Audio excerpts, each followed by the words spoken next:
Many of us have heard of the mortgage rate lockdown effect and know it's impacted our business. But I came across an academic paper recently that actually begins to empirically measure how much mortgage rate changes have impacted home sales. And there's some really key takeaways for how the housing market will react in the future. Hey guys, it's Evan Swanson here with Guild Mortgage. Stay with me for a few minutes as I walk you through a summary of this fascinating topic. So again, we'll be talking about the mortgage rate lockdown effect, which is something that many of us are anecdotally familiar with. I came across this paper from the Federal Housing Finance Agency written by these really smart guys. It's 52 pages long, and listen, it's extremely academic. I had to run the paper through AI to create a summary that I could actually understand. But what I learned was really fascinating. First off, what is a mortgage rate lockdown? The mortgage rate lockdown, according to Housing Wire, is the premise that holds fewer and fewer people will list and sell their homes in the face of higher mortgage rates. The idea being that they have a very low interest rate that they probably refinanced into during 2020 to 22, and the affordability impacts of trading in that current house and current mortgage for a new house in higher mortgage rate make it unattractive to make a housing transition. See, mortgage rates went from about 3% at the end of 2022 up to 7% and even above that range into 2023. So the paper shows the impact or the difference of the existing inventory of homeowners relative to the current market.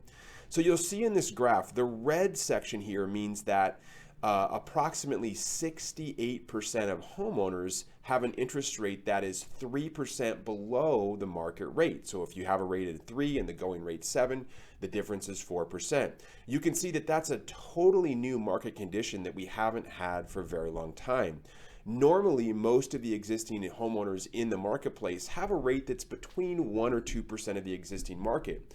So the decision to make a housing transition is not as significant as it is now.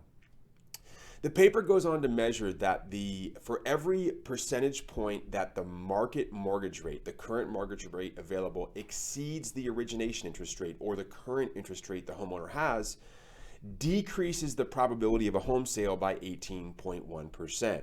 So in other words, if the going interest rate in the market is 1% higher than a homeowner's current interest rate, they are 18% less likely to sell their home.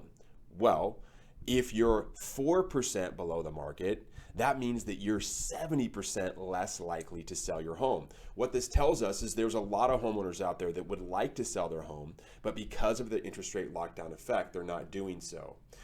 The effect on this is greater for higher priced homes. This graph shows that the green section here, home values that are greater than $600,000, is more sensitive to interest rate changes, which makes sense. Those home buyers likely have to borrow more money, and therefore the impact of a higher mortgage and higher interest rate is more significant.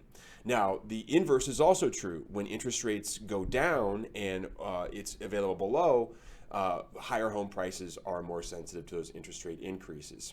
Now, the paper does actually quantify how many existing home sales the market lost out on because of this interest rate lockdown effect.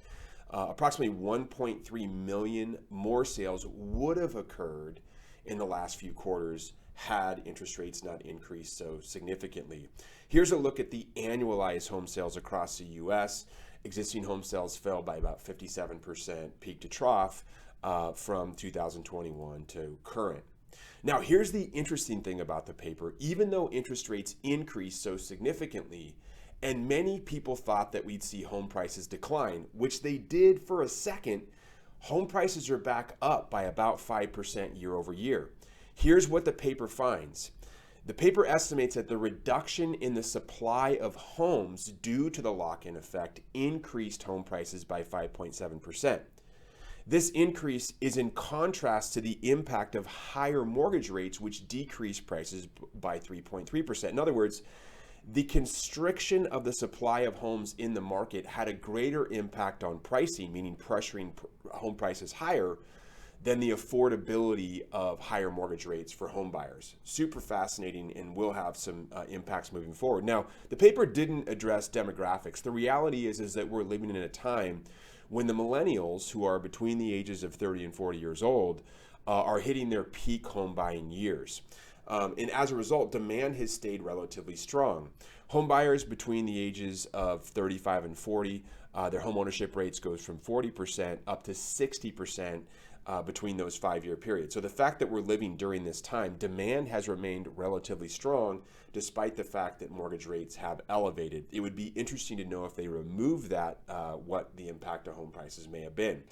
Now, here's the good news, is that we think that mortgage rates are going to improve. History shows that on average, 30-year fixed rate mortgage rates improve by 3% peak to trough once the Fed pauses their rate hike cycle, which is where we think we are now. Mortgage rates have improved by 1% so far.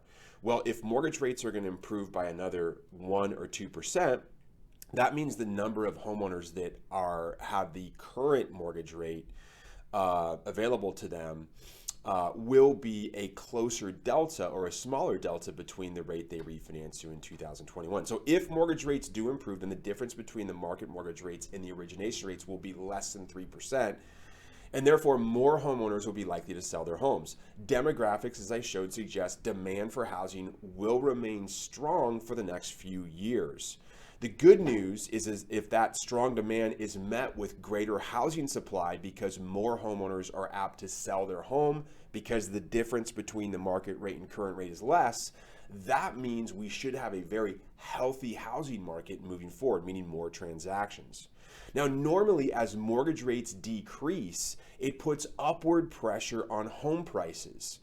I think that will likely be the case in the future. However, given that we saw home prices increase as a result of constrained supply, we could see the opposite impact, which means that as interest rates decline and more home sellers elect to sell, supply of homes increases, that could moderate the home price pressure higher. That will be very interesting to watch. Now, if you're a home buyer watching this, wondering how to play all this, if you plan on buying a home, then buy.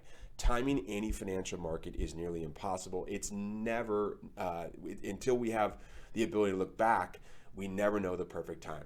If you have any questions, contact me. You'll find my contact information online. Thank you for watching.